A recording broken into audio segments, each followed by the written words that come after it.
No one expected this. Not this soon. Not like this. The Thunder weren't supposed to be here 3 wins from the finals, standing toe-to-toe with juggernauts, and looking like the most unpredictable problem in the league. And the wildest part? It isn't just about Shea. It isn't even about J-Dub. It's about a rookie who was supposed to be too skinny, too raw, too fragile. Chet Holmgren didn't just arrive. He broke Oklahoma City's ceiling, not with brute force, but with precision, versatility, and a basketball IQ that makes OKC's offense nearly impossible to solve. This is how it happened. From the outside, Chet Holmgren looks like a contradiction. He's built like a wing, moves like a guard, and protects the paint like a 7-footer born in a lab. And yet, the real value he brings, the thing that completely shifted the Thunder's trajectory, isn't just in his blocks or buckets. It's in the way he transforms the geometry of the game. When OKC drafted him, the expectation was patience. Let him grow into his frame. Let him find his rhythm. But Holmgren didn't wait. He adapted.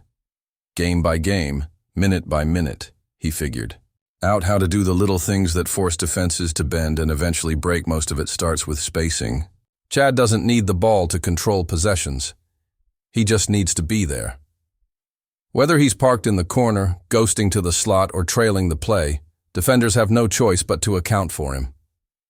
That attention stretches the floor, creating open lanes for Shea and J-Dub to attack, and if they don't respect him, that's a mistake, because now he's shooting over 37% from 3 in the playoffs. But it's not just the percentage, it's the timing.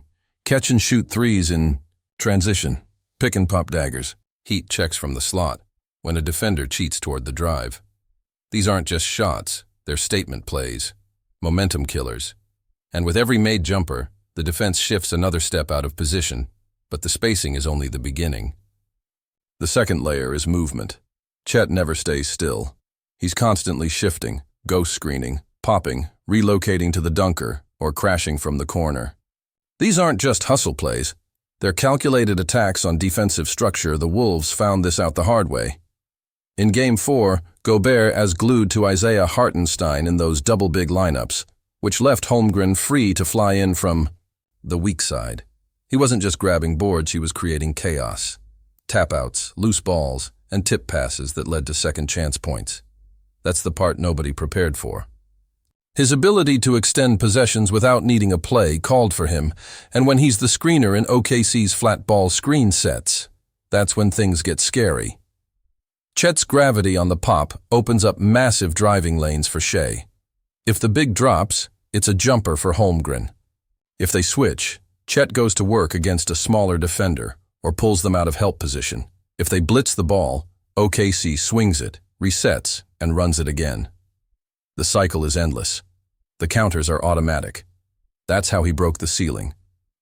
Not with 30-point games, not with viral blocks, but by making every Thunder possession harder to defend than the last. He's like a puzzle piece that keeps changing shape. And the defense never has time to figure it out before the ball's already in the net. In the first half of the season, it felt like he was learning on the fly. But now, it feels like he's teaching the league a lesson. A rookie that forces defensive. Players of the year into no-win decisions. A 7-footer who doesn't need post touches to dominate the paint. A floor spacer who rebounds like a big, handles like a wing, and makes reads like a vet. And the best part? That's just offense. If Holmgren's offense stretches the floor, his defense shrinks it. And that's what really cracked the ceiling wide open. See? Every elite team needs an identity on at least one end of the floor. For the Thunder, it wasn't enough to just outscore people. They needed a way to shut the door. And Chet gave them that. Not by being the strongest, not by jumping the highest, but by always being in the right place and making opponents pay when they're not. It starts with rim protection. And yeah, that's the obvious part. Chet blocks shots. That's what the stat sheet tells you. But it's how he blocks them that changes everything. He doesn't chase highlights. He plays with control. Verticality, timing, positioning. He knows when to contest, when to bait, and when to recover, and even more dangerous than the blocks are the non-attempts. Watch how many times a guard drives toward the paint, sees Holmgren sliding over, and just pulls it back out. That's real power. Not jumping, not swatting, just existing in the lane. That presence alone wrecks offensive flow. What makes him even more unique is how OKC uses him. This isn't your typical drop coverage big. He's not just camping out under the rim waiting for drivers. Chet switches, he hedges, he traps.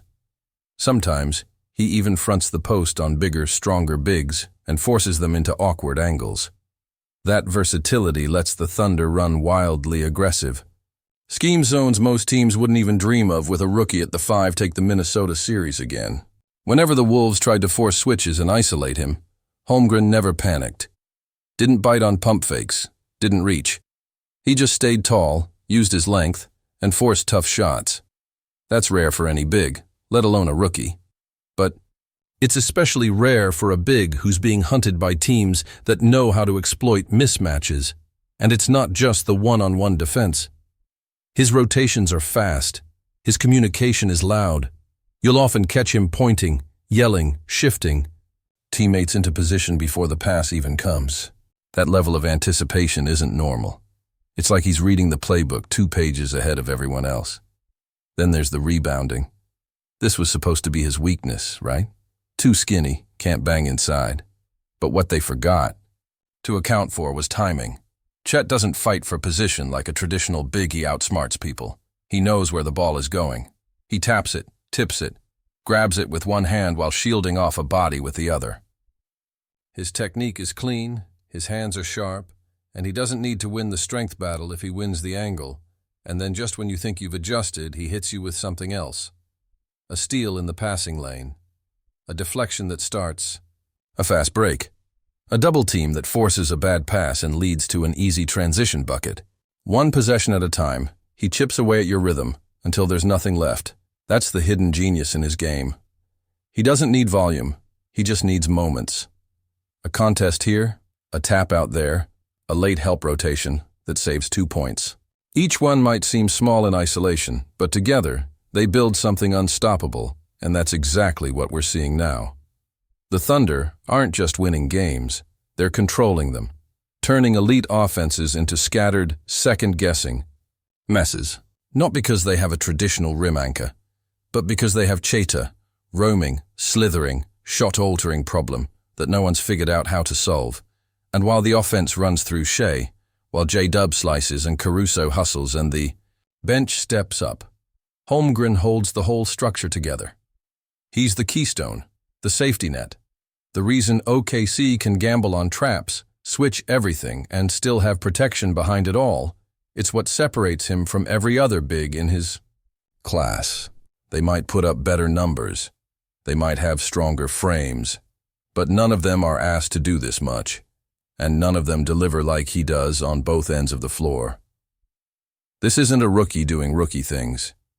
This is a rookie playing like a veteran glue guy and an all-defensive team candidate all at once. And that's not just rare, that's historic. By now, the league is on notice.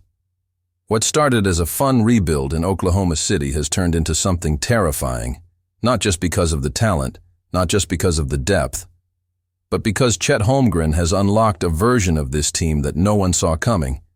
And the scariest part? This is only the beginning. Chet didn't just raise the Thunder's floor, he shattered their ceiling before he stepped on the court. OKC was a fun league pass team.